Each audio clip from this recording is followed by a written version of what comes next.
Салям алейкум, хайрлах шамлар. Добрый вечер. В эфире телеканала АТР вы смотрите информационно-аналитическую программу «Бугуни» в рамках марафона «Сейф АТР. Голос Крыма» Майя Бута в эфире. В студии для вас работаю я, Гульсум Халилова. Следующие 3 часа в этой студии с гостями, которые подключатся к нам в эфир, мы обсудим основные новости и события сегодняшнего дня. Традиционно я предлагаю подключить к нашему эфиру сейчас журналиста Романа Спиридонова. Прямо из Ньюзрума он готов нам рассказать об основных новостях сегодняшней повестки дня. Ром, приветствую, мы слушаем тебя. Также всех наших телезрителей, которые сейчас собрались в Украине, я сейчас расскажу о тех событиях, о которых мы будем говорить в выпусках новостей за нас. А только они, основных, полная как дня, 19 на украинском и 20 на украинском. Оперативность армянская организация прекращает рассмотрение прикупленного дела против национального лидера татар Джамилева по обвинению в незаконном хранении боеприпасов. Об этом, когда был адвокат Николай Колосов, кроме этого оккупанты обвиняют Джамилева в якобы незаконной попытке попасть в Крым из Херсонской области 3 мая 2014 года. Подробности этого так называемого дела в наших выпусках. Оккупанты 4 года назад приостановили следствие по делу о хищении крымско-татарского активиста Эрвина Ибрагимова. Об этом стало известно сегодня во время рассмотрения опубликованного дела против Мустафы Джамилева. Членов Всемирного конгресса крымских татар похитили Эрвина Ибрагимова, похитили 24 мая. А гость есть? Неизвестные формы сотрудничества. Ну тогда не буду уходить. Толкали его в микроавтобус возле дома Башштара и увезли в неизвестном направлении. И уже через год и 4 месяца оккупанты решили приостановить уголовное дело в связи с невозможностью установить причастных к похищению. Пришло время для эскалации, прошу прощения. Президент Соединенных Штатов Джо Байден обратился к нации на фоне введенных против России санкций. Глава Белого дома говорил о вмешательстве Москвы в американские выборы и кибератаки, которые устраивали россияне. Он также выразил обеспокоенность милитаризацией оккупированного Крыма и наращиванием военных сил у украинской границы. И призвал Россию воздержаться от агрессии. Президент Байден также подчеркнул, что Вашингтон желает диалога с Москвой, но на агрессию против интересов Америки и ее союзников Америка будет отвечать радикально, заявил Байден. Кроме этого, расскажем о встрече президента Владимира Зеленского со своим французским коллегой Эммануэлем Макроном. Также будем говорить о политических судах против крымских татар в оккупированном Крыму, о незаконном преследовании. И в конце туристическая новость из оккупированного Крыма. Туристическая экзотика по-российски. Так теперь выглядит отдых в оккупированном полуострове. Теперь в Ялте вместо круизных лайнеров боевые корабли. К набережной пришвартовался малый ракетный катер Черноморского флота «Вышний Волочок», вооруженный ракетами «Калибр» и праздничными флажками. Так оккупанты решили отметить День освобождения Ялты от фашистов 16 апреля 1944 года. Вышний Волочок оборудован установкой для пуска 8 крылатых ракет «Оникс» и «Калибр», которые могут поражать наземные цели на расстоянии 1500 километров. Одна из его задач – это слежение за кораблями НАТО в Средиземном море. Для гражданских вместо морских туров теперь экскурсия по военному кораблю. В оккупированном Крыму зафиксировали двукратный рост заболеваемости коронавирусом. Только за прошлые сутки оккупанты зарегистрировали 123 новых случая COVID-19 и 5 человек погибли от этой болезни. При этом оккупационные чиновники не спешат вводить ограничения, чтобы обезопасить людей. Более того, там надеются на массовое пришествие отдыхающих на майские праздники. Ради них в Алуште даже решили ограничить подачу воды для местных жителей. 2 часа утром и 2 часа вечером. И все для того, чтобы вода была постоянно в отелях и санаториях для приезжих отдыхающих. Вот такие новости, о которых мы будем говорить сегодня в наших выпусках. Я напомню, в 19:00 на украинском и в 21:00 на крымско-татарском языках. Гульсум. Спасибо тебе большое. Это был наш журналист Роман Спиридонов с нами на прямой связи. Я продублирую еще раз. Не пропустите вечерние выпуски новостей на украинском и крымско-татарских языках. Мы работаем сейчас в прямом эфире. На экраны ваших телевизоров режиссеры периодически выводят номер телефона. Вы можете звонить к нам абсолютно бесплатно по Вайберу. +38 073 419 41 58. Можете присоединяться к нашему эфиру по скайпу atr.tv. Это наш адрес. Подписывайтесь на сайт телеканала АТР, atr.ua. Сегодня ваша подписка поможет нам продолжить нашу работу на нашем информационном фронте. Ну и подписывайтесь на YouTube-канал телеканала АТР. Там мы вещаем как в онлайн-режиме, так и выкладываем все наши программы в записи. А я перехожу к обсуждению вышеупомянутых новостей и не только. В ночь на четверг, 15 апреля, катера ФСБ России осуществляли в Азовском море очередную провокацию, попытавшись помешать законным действиям катерной группы военно-морских сил Вооруженных сил Украины, которая находилась на боевом дежурстве. Об этом сообщили в ВМС Украины. Предлагаю послушать их цитату. Незважаючи на провокаційні і цілеспрямовані дії росіян щодо обмеження вільного судноплавства, катерна тактична група ВМС України продовжила виконувати поставлені завдання. Українські моряки й надалі забезпечуватимуть безпеку України з морського напрямку, в тому числі в Азовському морі, керуючись виключно нормами міжнародного морського права. Как стало известно, Россия закрывает Керченский пролив с 24 апреля. Как минимум он будет закрыт до осени этого года. Закрытие России до 31 декабря некоторых районов акватории Черного моря не будет препятствовать судоходству через Керченский пролив, уверяют в Управлении навигации и океанографии Минобороны России.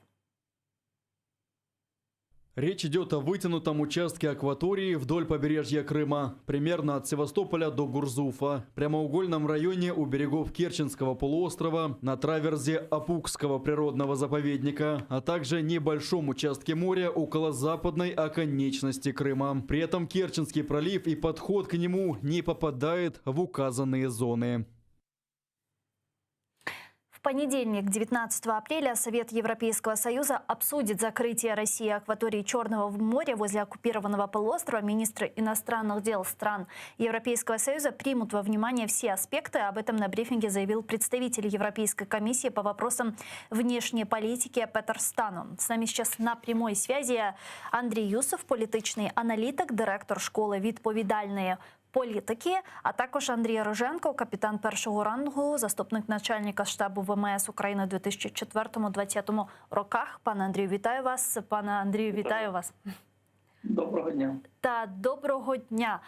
Пане Юсов, начнем с вас. Вот как все-таки воспринимать последние провокации оккупантов в акватории Азовского моря? Как понимать вот эту новость о закрытии Керченского пролива, по-вашему? Режим Путіна на різних напрямках і на всіх фронтах намагається підважувати суверенітет України і демонструвати, власне, несуб'єктність української держави на їхню думку. І з 18-го року фактично Збройні сили, військово-морські сили України обмежені в своїх діях на Азовському морі, і ми пам'ятаємо історію з полоненими моряками.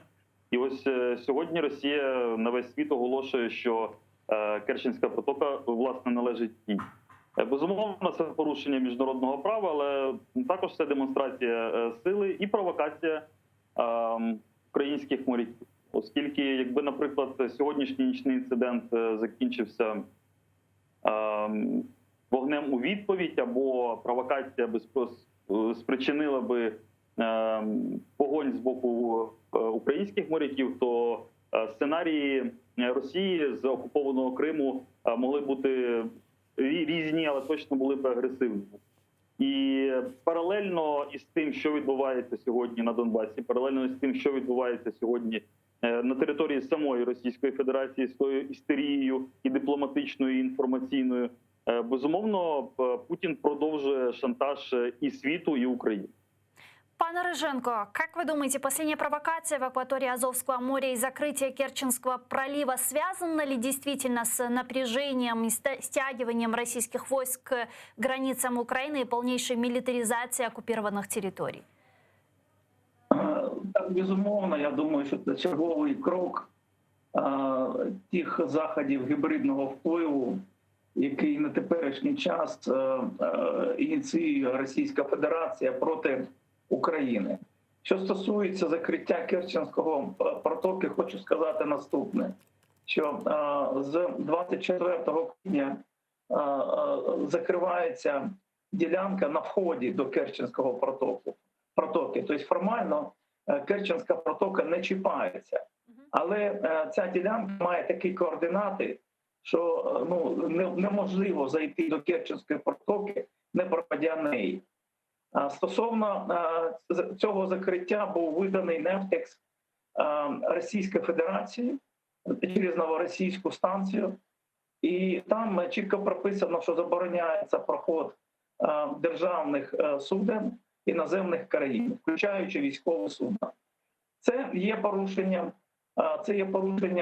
як угоди України і Росії 2003 року, яку, на жаль, ми підписали в 2003 році. І також це є порушенням міжнародного морського права, конкретно статті 37, яка також є законом України і, до речі, законом Росії. Тобто Керченська протока є міжнародною протокою, і всі судна, які слідують через цю протоку, мають повністю вільне судноплавство. Що стосується той провокації, яка була в ніч 14 на 15 квітня на підходах порядка 25 морських миль до Керченської протоки, то це, опять же, повністю бажання Російської Федерації для того, щоб виник такий казус беллі. Хоча була практично провокація, були 5 катерів Федеральної служби безпеки зупинили, вийшли на зв'язок з 3 катерами військово-морських сил і відкрито сказали, що Керченська протока для вас закрита. Хоча це досить дуже далеко було до цих катерів. Зараз я думаю, що наші державні структури дадуть вичерпну оцінку цьому інциденту. І я думаю, що позиція України має базуватися на тих можливостях, які нам надає міжнародне морське право, і яке цей документ, який поважається більшістю країн світу. Помимо нарушения международного права и договора, который вы упомянули от 2003 года, кто больше всего пострадает сейчас от блокировки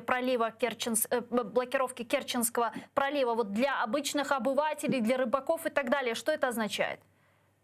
Я вам скажу так, що ця формулювання, яка зараз існує по закриттю цієї ділянки, вона не стосується цивільних і комерційних суден. Поки, до цього часу. Що стосується суден, наприклад, які належать під прапором державних суден України, то таких випадків було тільки 2. Перший випадок, ми пам'ятаємо, був у вересні 2018 року, коли 2 судна забезпечення військово-морських сил пройшли відносно безперешкодно через Керченську протоку і перейшли до Бердянська. А наступний випадок, ми знаємо, що це була фактично військова агресія проти України, коли була застосована зброя проти 2 катерів, малих артилерійських катерів військово-морських сил і буксира, допоміжного судна. За весь період з моменту окупації Криму з 2014 року жодного судна, яке належало би державі Україна, крім цих 2 випадків, вони не заходять через Керченську протоку по певним причинам. Я не буду казати зараз яким. Там існує судноплавство тільки цивільного суден. Але через те, що був побудований Керченський мост, через те, що існують штучні перешкоди для заходу суден комерційних до портів України, фактично вантажний оборот порта, наприклад, Маріуполь, впав в 3 рази з довоєнного періоду. А по, мільйонів тонн до 5 мільйонів тонн в 2020 році. а по вашей информации, какая сейчас в Азовском море концентрация военно-морских сил Минобороны РФ? Ну, дивіться, я зараз знаходжусь, я ще пенсіонер зараз. У мене такий, я також використовую виключно джерела відкриті. Бывших По- военных не бывает, как говорят по... Так, ну це може так. Ні, ну є такі, скажімо, вторичні такі ознаки того, там, що там є, що там. Ну, перш за все, Азовське море, це там концентруються катери Федеральної служби безпеки Росії. Їх порядка 100 одиниць різних модифікацій. Від там декількох метрів до 40 катерів, вони такі більш-менш такого ж класу, як наш броньований катер «Гюрза». Тобто їх довжина порядка може від 20 до 40 метрів, інші менше. Як правило, бойових кораблів Чорноморського флоту в Азовському морі немає. Чому? Тому що це море мілке. А Азов, я не знаю так чи ні, з турецького кажуть, Азов – це мілкий. Максимальна глибина Азовського моря – 14 метрів. І для того, що і такі великі кораблі, відносно великі, навіть класу корвету, для них це воно дуже-дуже обмежено. Тому відповідно до завдань, відповідно, там в основному базуються кораблі Федеральної служби безпеки Росії. Але воно потрібно Росії, це Азовське море, також для того, щоб перебрасувати свої сили, надводні сили, бойові сили Каспійської флотилії до Чорного моря і Середземного моря. Така практика існує. Ми знаємо, що зараз, правда, дуже-дуже демонстративно, відкрито, прямо як на параді, перебрасуються оці 10 катерів через Волго-Донський канал. Ну, відверто скажу вам, що якщо це реальна операція, то в принципі так помпезно і на камери такі заходи не робляться. В общем, ці катери, вони можуть бути, може це пов'язано з цим перекриттям, я не знаю. Але ці катери вони можуть бути використовані якраз в акваторії Азовського моря, тому що для десантних операцій в Азовському морі на необладнаному узбережжі максимальна осадка військового корабля десантного чи катера має бути 1,5 метри. Оці катери, які йдуть з Каспійського моря, вони якраз мають такі параметри в межах цих. Постійно, ще раз підсумовую, постійно кораблів Чорноморського флоту Російської Федерації в Азовському морі немає. Вони там можуть знаходитися тимчасово на патрулюванні. Нормально, звичайно, це місце для виконання завдань катерами Федеральной службы безопасности. Пане Юсов, что скажете по поводу вышеуказанного? Мы видим действительно провокацию со стороны России, закрытие Керченского пролива, фактическую милитаризацию Азовского моря и ее оккупацию. Вот какая реакция должна быть у Украины? Какие меры сегодня может предпринимать Украина? К примеру, ряд экспертов говорят о том, что уже пришло время денонсировать этот договор от 2003 года об общем использовании Азовского моря, провести демаркационную линию и сделать Азовское море международным. Как вы считаете, есть ли в этом смысл?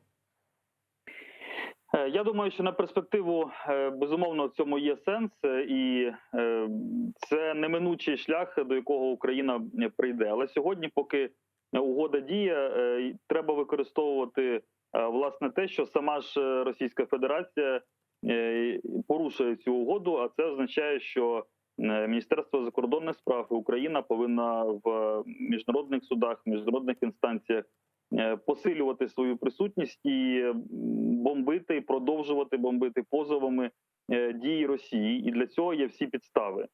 Порушення будь-якої діючої угоди має бути доведено і зафіксовано в міжнародних інстанціях і, відповідно, повинно створити додаткові складнощі для режиму Путіна. І я сподіваюся, що окрім власне правильних оцінок, які сьогодні ми чуємо з боку офіційного Києва, будуть також компетентні і швидкі юридичні дії на міжнародному напрямку. Але окрім цього, дуже важливо безумовно, є оборонна складова. І це вже питання військових фахівців. Наскільки Україна за 7 років відкритої російської агресії реалізує програми, які посилюють нашу обороноздатність на портах на узбережжі Азовського і Чорного морів. Що стосується деблокування економічного характеру, то існують різні проекти, зокрема пробити доступ до Азовського моря без Керченської протоки. Такі проекти існують, вони дороговартісні і, можливо, можуть бути реалізовані разом з нашими міжнародними партнерами. І під це можуть бути окремі програми кредитування і партнерської допомоги з боку Європейського Союзу і Сполучених Штатів, бо мова йде не лише про підтримку України, а власне про гуманітарну і також екологічну місію, тому що Азовське море разом з проблемами військового характеру через дії Російської Федерації потерпає і в екологічному сенсі.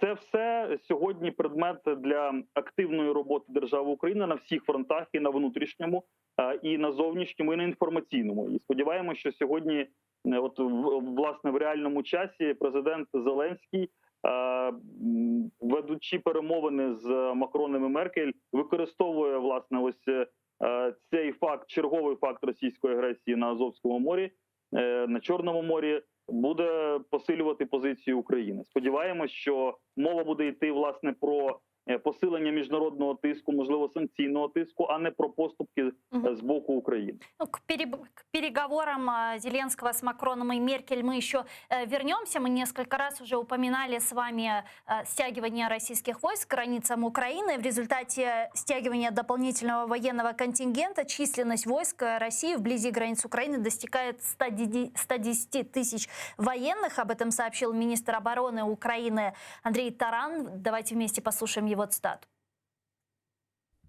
Зібрані дані дають змогу нам визнати триваючу підготовку до наближення до українських кордонів додаткових підрозділів з континентальної Росії. З додатковим контингентом загальна чисельність російських військ, сконцентрованих вздовж українських кордонів у цьому напрямку, досягне 56 батальйонних тактичних груп і 110 тисяч військових.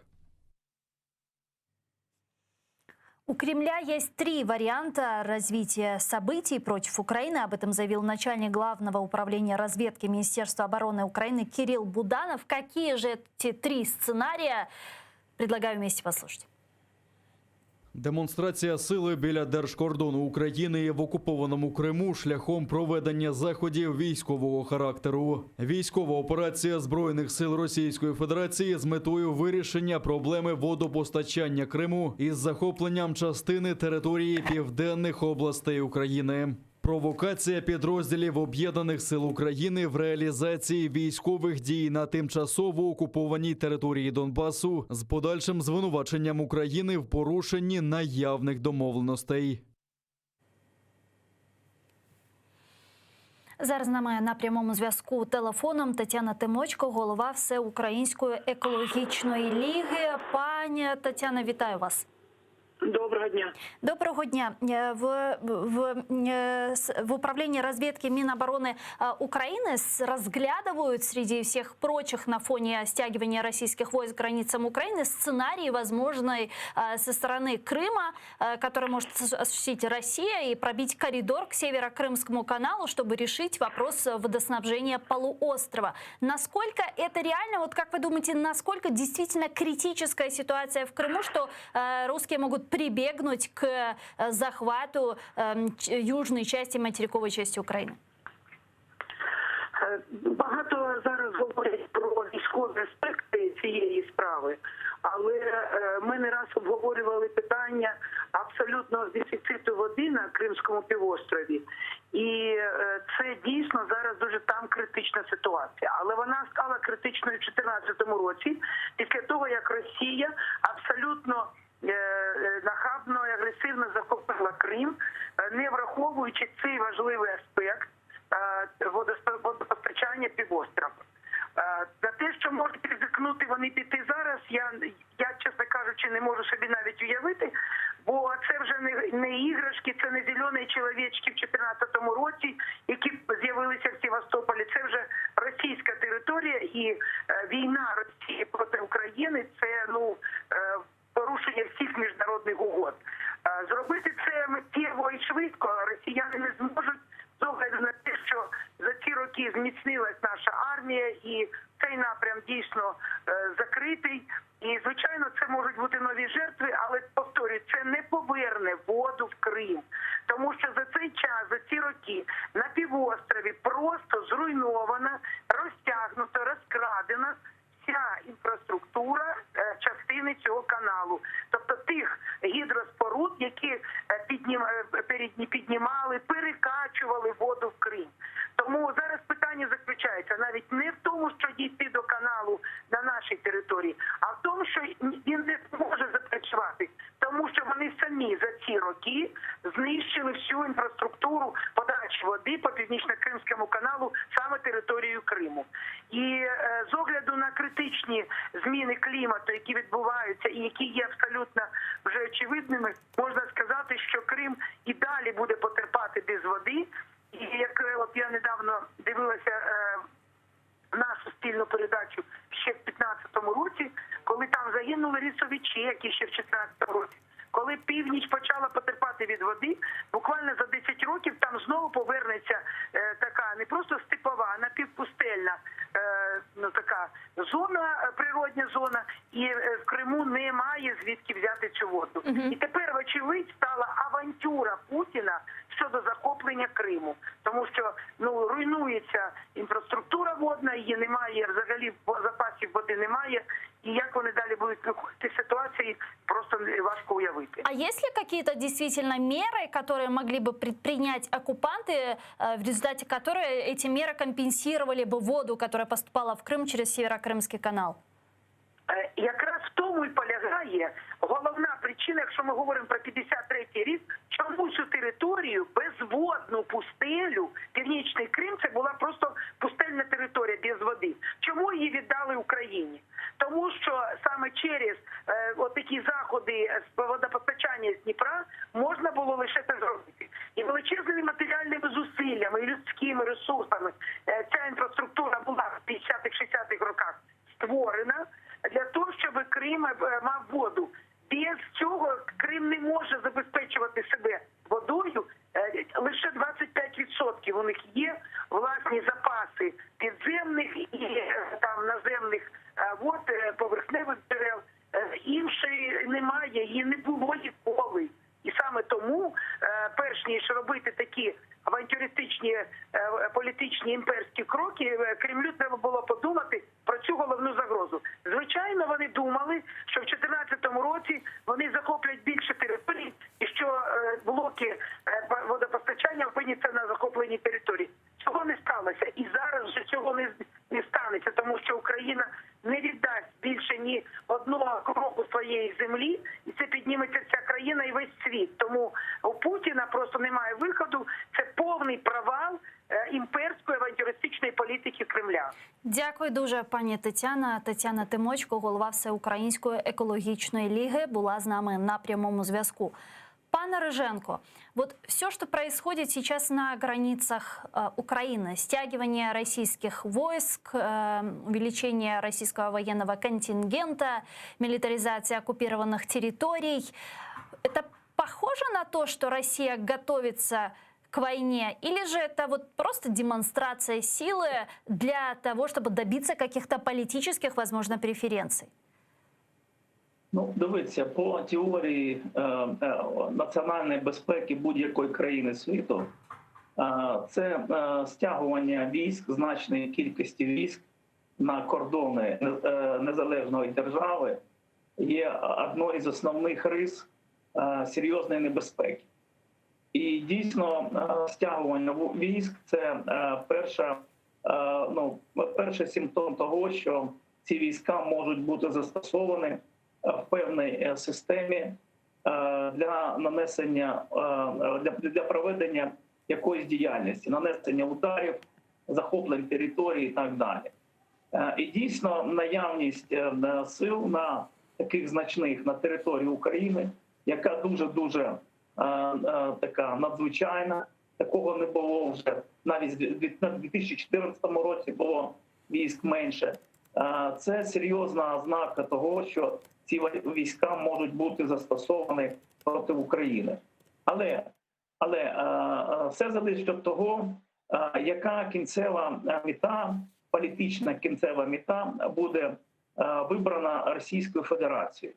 Одною з таких кінцевих стратегічних мет може бути якраз така демонстраційні дії, які приведуть до серйозної дестабілізації психологічної внутрі країни і можуть примусити політичне керівництво нашої держави для якісь поступки. Це така політична мета. Може бути військова мета. Може бути так, що через те, що така велика кількість військ на кордонах, Україна буде тримати також свої війська, також до кордонів, і наших військ дійсно менше, ніж Російська Федерація, незначно менше держава, ніж вони. А вони десь сконцентрують удар іменно для досягнення якоїсь лімітованої військової такої завдання. Наприклад, на півдні України вихід на той же Північно-Кримський канал. Тому що проблема це дійсно така серйозна і є військовий варіант її вирішення. Складно сказати, тому що дійсно, то, що попередній доповідач сказала, там дійсно дуже багато проблем зараз з Північно-Кримським каналом через те, що 7 років він практично не працює. Це такий дуже складний, скажімо так, живий організм, який зараз, ніхто не знає, який реальний його стан. Опять же, можливо військове вирішення цієї проблеми. І я знаю точно, що проводились кількісні навчання росіянами з метою того, щоб цю проблему вирішити. Стосовно того, щоб вийти на місто Таврійськ і захопити цю дамбу, і, в общем, питання це дуже серйозно вивчається. Якщо ви візьмете, наприклад, Google карти і трошки їх наблизите, ви побачите, яка велика кількість чеків, оцих рисових, знаходиться в південній частині Херсонської області і в північній частині Криму. І всі ці рисові чеки, вони існували якраз на цієї воді. І дійсно вона має дуже серйозне значення. До речі, Північно-Кримський канал, він має дуже велике значення і як для півдня України, так і для Крима. І підсумовуючи, хочу сказати, що наявність такого великого контингенту – це реальна загроза.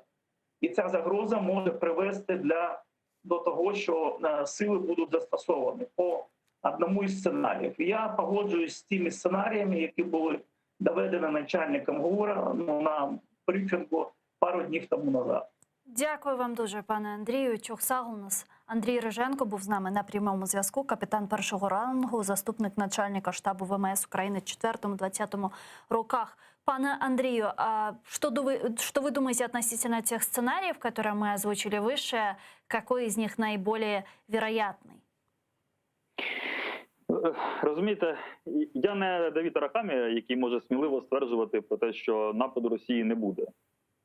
Тому очевидно. Тут якраз принцип може класичний, найбільш актуальний і правильний для України. Хочеш миру, готуйся до війни. Вочевидь, у Путіна на столі лежить папки з різними сценаріями, і в тому числі сценарії, перераховані представниками української військової розвідки. Очевидно. Ми знаходимося уже в стані відкритої агресії проти України. 7 років точиться війна. Після анексії Криму, після Дебальцева, після Іловайська, після ситуації в Донецькій, Луганській областях відкидати будь-який сценарій прямого військового вторгнення неможливо. Чи це буде черговий елемент гібридної війни з активізацією лише на території ОРДЛО від цих так званих терористичних військ, чи це буде з Криму, можливі різні сценарії. І держава Україна повинна мобілізовувати ресурси і бути готовою до власне будь-яких сценаріїв. У Путіна, безумовно, це частина більшої складнішої гри.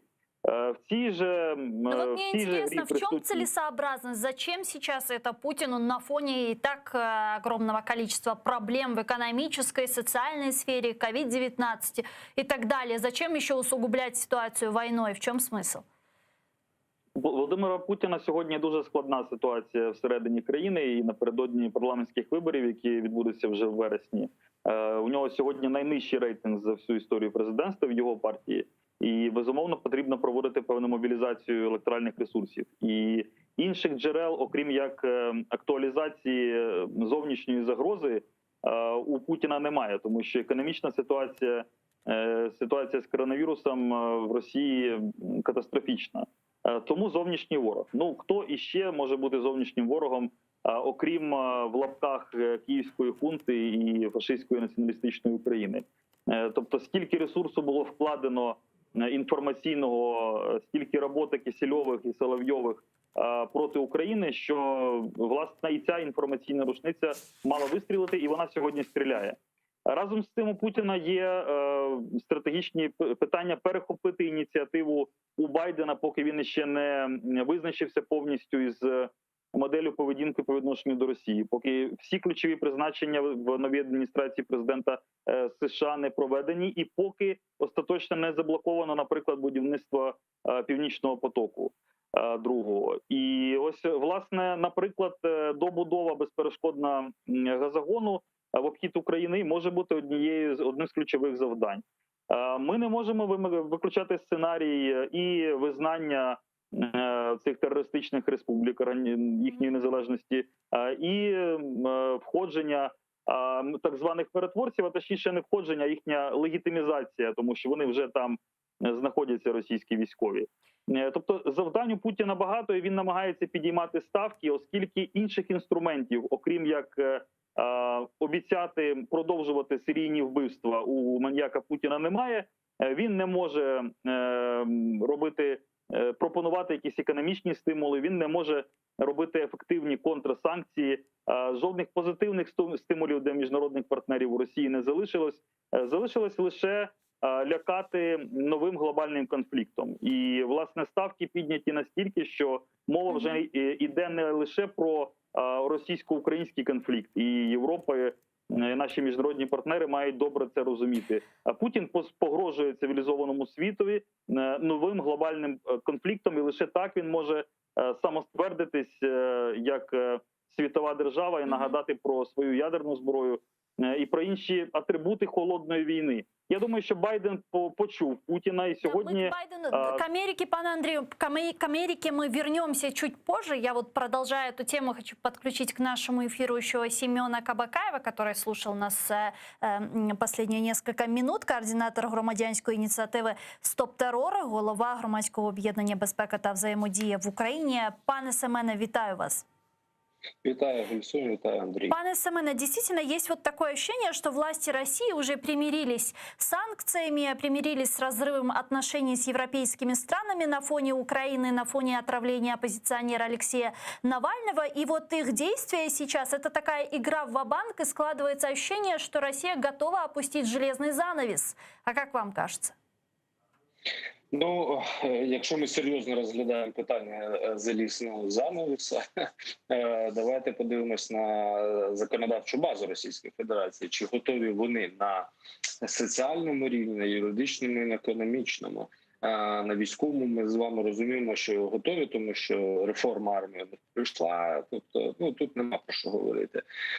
Законодавство Російської Федерації, в тому рахунку і зміни в Конституцію, які вони несли, де закон Російської Федерації вище, ніж міжнародне право, яскраво, мені здається, підтвердження цьому. І в тому рахунку економічна система, яка теж у них реформувалася останні роки, якраз для такого закриття. Так, питання в тому, що будуть робити умовні олігархи, які гроші знаходяться за кордоном і Ну, це, мені здається, це головне питання, як вони будуть з цього виходити. Хоча Путін 2 роки тому і дав розпорядження повертати в Росію назад ці гроші, але ну ми ж з вами розуміємо, що це нереально. Та ніхто не хоче в Росії зберігати гроші. А якщо роздивлятись питання на геополітичному саме рівні, мені здається, тут трошки цікавіше виходить. Вони намагаються показати новій адміністрації Байдена, на що вони спроможні.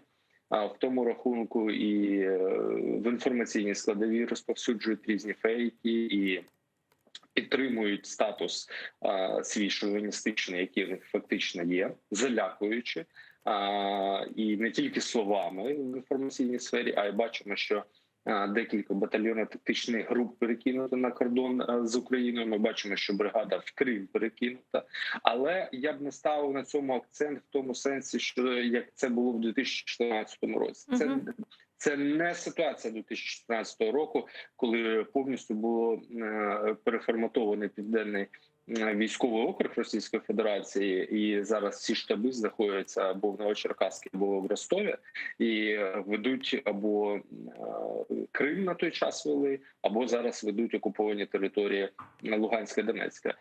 Тобто ми повинні розуміти, що ось тоді серйозне розгортання російських військ було. Тоді було дуже серйозно. Зараз це показова акція для України, для міжнародних партнерів. Це такий сигнал, що вони готові до повномасштабного вторгнення в Україну. Вже не до неконвенційної такої війни, не стандартної, а вже до повномасштабного вторгнення. І безумовно, вони намагались на днях обіграти те, що там кораблі не вийшли в Чорне море, тому що Путін поговорив з Байденом. Ну, це ж все казки, ми з вами розуміємо.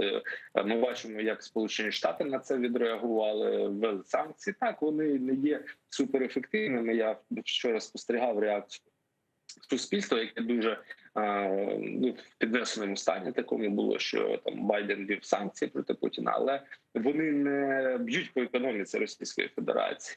І мені здається, це головний критерій. Подивитись, це вже почалась війна. От якщо б вони вдарили, умовно, рубль вчора обвалився, хоча б на 5-10%, там, як мінімум, ми б розуміли, що почалась така фаза нової холодної війны нова. Пане Семене, ну вот к Америке и санкциям мы еще вернемся. К Америке и санкциям мы еще вернемся. Я предлагаю сейчас подключить к нашому ефіру Віктора Ягуна, військового і громадського діяча, генерала-майора СБУ, колишнього заступника голови СБУ в 2014-2015 роках. Він з нами на прямой связи по телефону.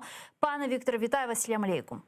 Да, доброго здоровья. Пане Виктор, вот то, что происходит сейчас на границах Украины, стягивание российских войск, увеличение российского военного контингента, это похоже на то, что Россия готовится к полномасштабному вторжению в нашу страну? Или же это просто демонстрация силы, как оценивают многие эксперты?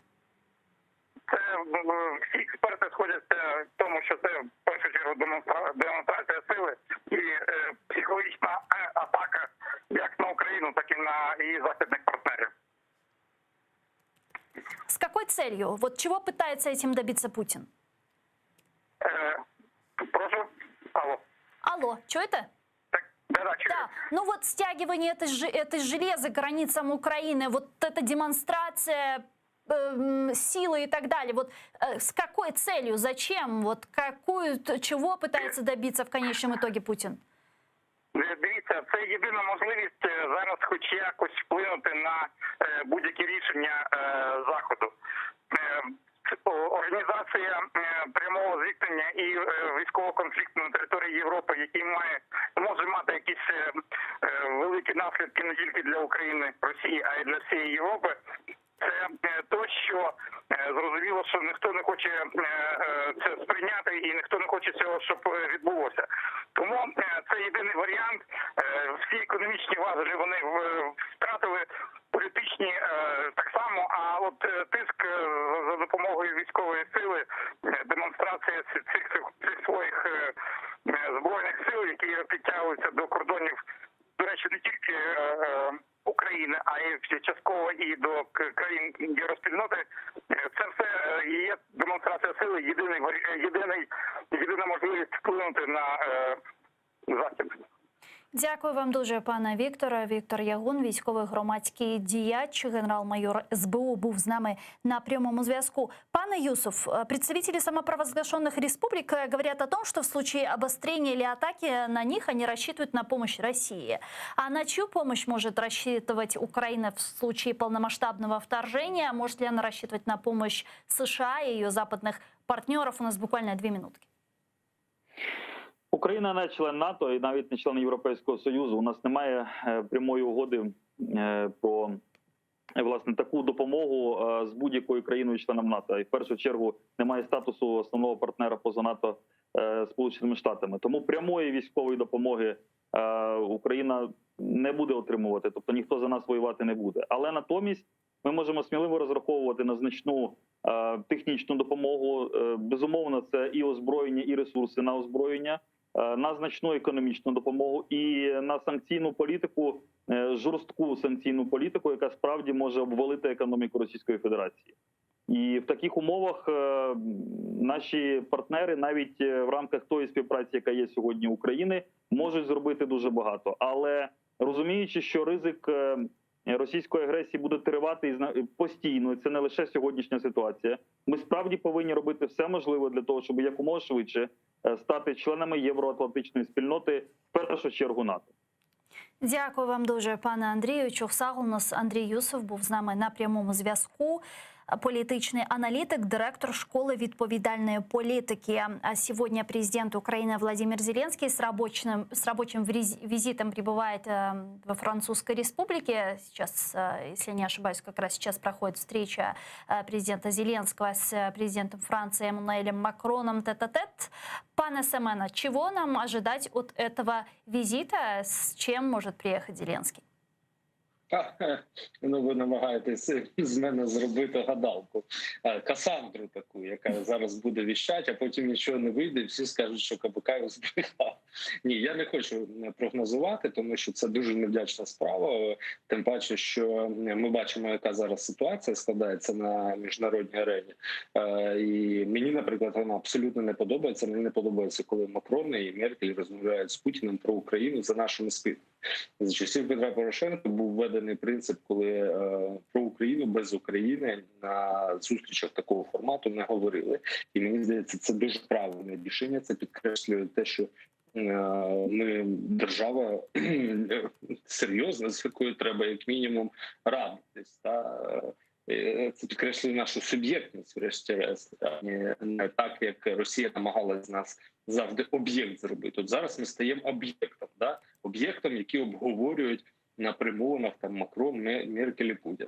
Абсолютно неважлива, яка позиція у Володимира Путіна. От абсолютно неважливо. Якщо це питання стосується України, будь ласка, президент, подобається нам цей президент, наш там не подобається, але він є представником нашої держави, і ми повинні його в таких питаннях підтримувати, як мінімум.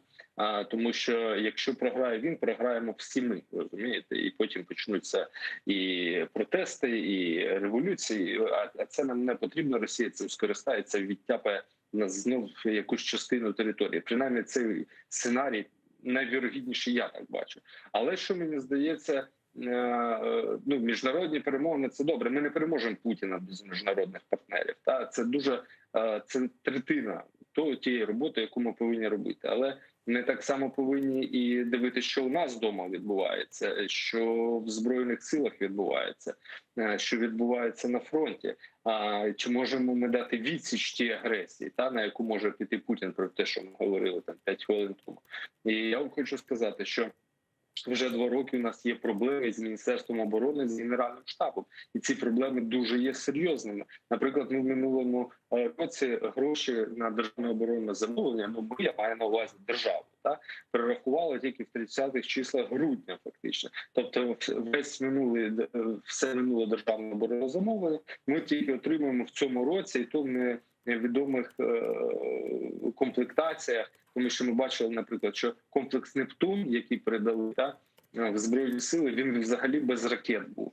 Це взагалі як? Тобто єдина зброя, сучасна, новітня, яка у нас зараз є в Україні, яка може захистити нас від вторгнення з моря або з Азовського, або з Чорного, яка може протистояти ефективно російському флоту, зброя, яка може потопити фактично весь російський флот, вона штучно тормозиться за рахунок того, що там Хамчак і Таран між собою не можуть домовитись.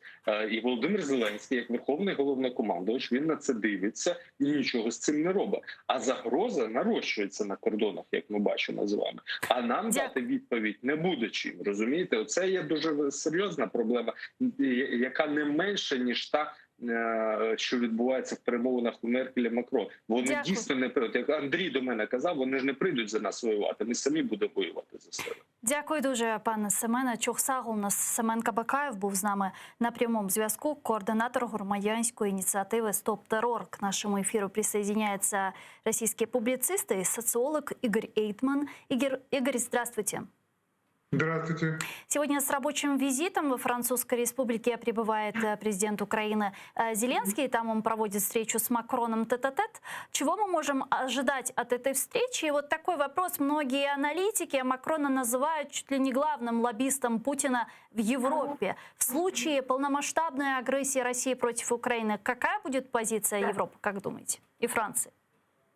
Ну, однозначно, что, конечно, позиция Европы, позиция Франции, Германии, Евросоюза будет резко негативной по отношению к путинскому руководству России, к его агрессивным действиям, к его агрессии, экспансии в направлении Украины. Это однозначно. Другой вопрос, насколько реально жесткой будет эта реакция, какие будут реальные шаги, какие будут реальные действия предприняты. Вот здесь, к сожалению, ничего так четко сказать пока невозможно. Да? И тот же Макрон уже продемонстрировал свою непредсказуемость. Он в то время, когда он является президентом Франции, он как делал довольно резкие высказывания, какие-то жесты в адрес Кремля, так и наоборот пытался играть, знаете, в умиротворителя-агрессора.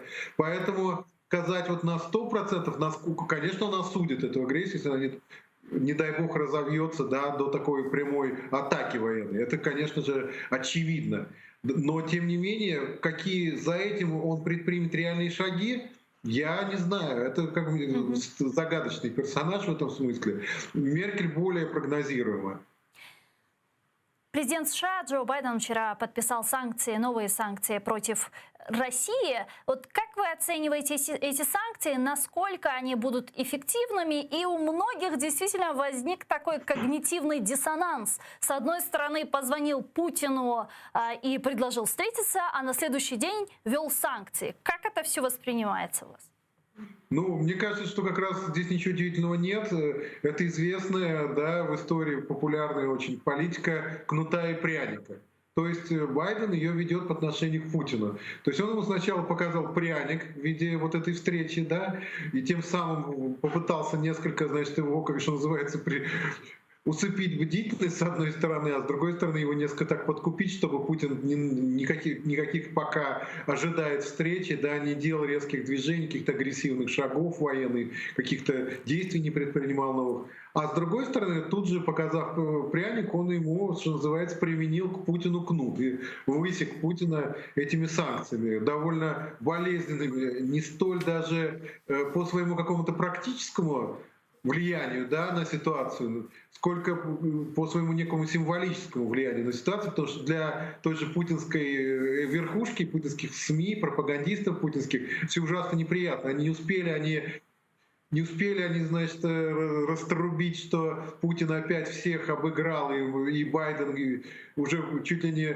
плетется к нему в коносу, да, кается, как вдруг Байден буквально на следующий день, что называется, вопреки всем их предсказаниям, высек Путина вот этими санкциями.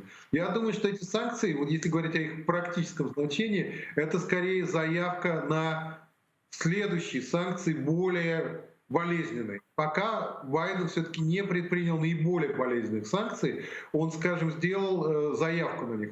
Если вот, например, с тем же долгом, да, российским государственным долгом, пока запретили его покупать американским институтам финансовым напрямую у российских финансовых институтов, но на вторичном рынке они могут ходить.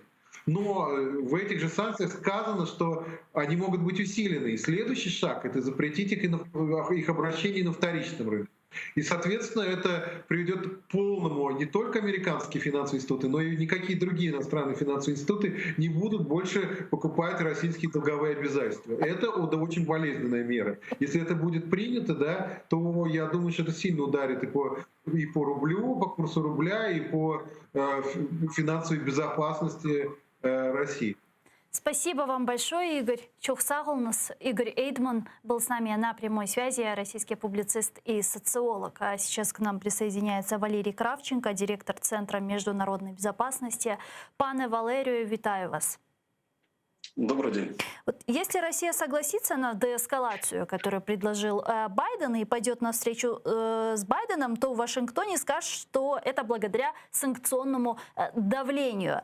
А если же Путин откажется действовать под этим внешним давлением, то это может действительно сказаться на усугублении ситуации на Донбассе, говорят многие аналитики. А как вы думаете, что дальше? Смотрите, здесь играют на слабостях. И, откровенно говоря, такая диспозиция, которая сейчас поддерживается, то есть она, если кто-то отступит назад, или Россия, или США, ну, это покажет несостоятельность определенную политическую, геополитическую этих двух игроков.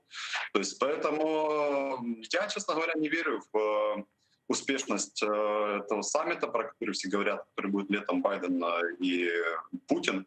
Именно по той причине, что если США где-то там будут идти на компромисс, они проявят слабость, ну и для России, понятное дело, это повод двигать красные линии дальше. Ну а США, если проявят слабость, это не только похоронит их планы вернуться туда, откуда Трамп фактически их забрал, то есть на место лидера западного либерального мира, но и откроет такое окно Пандоры Китаю в Южно-Китайском море, в Тайване. То есть США не должны быть слабыми. То есть они не могут себе позволить слабость, это слишком дорого. Россия не может позволить себе слабость, потому что это будет еще дороже для нее. Есть тот же Китай, который смотрит на Среднюю Азию пристально.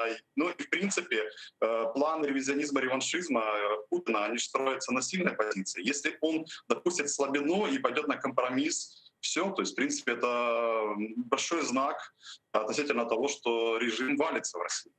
Звонок Байдена Путину оценили, в частности, и пропагандистские СМИ России, как слабость. Другие же это расценили как тактический ход системного политика. А как вы думаете, зачем Байден позвонил Путину? Но есть конспирологические теории, что там есть два лагеря, скажем, Байдена, радикалы и, скажем, либералы, да, и вот либералы сказали, давайте, звоните, договариваться. Я думаю, что договариваться, пытаться с Россией можно, нужно, но реально верить в то, что можно договориться, не стоит.